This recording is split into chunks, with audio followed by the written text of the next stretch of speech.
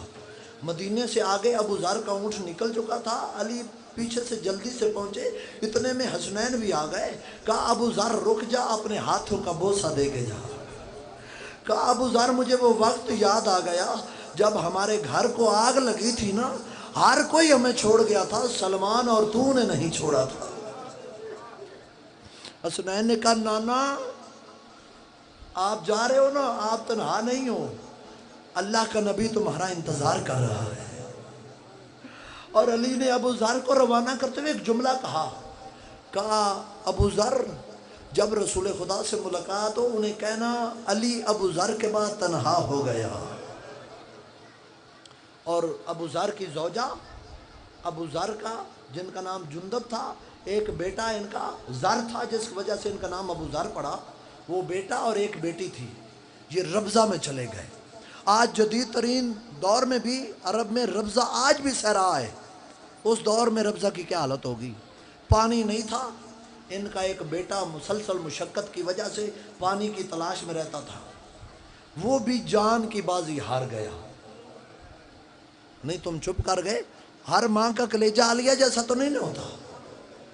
ابو ذر کی بیوی روزانہ بیٹے کی جدائی کا ماتم کرتی، جملے کہتی بیٹا دن ہمارے تھے چلے تم گئے ہو، بس بیٹے کی جدائی برداشت نہ کی تو ماں بھی دنیا سے چلی گئی۔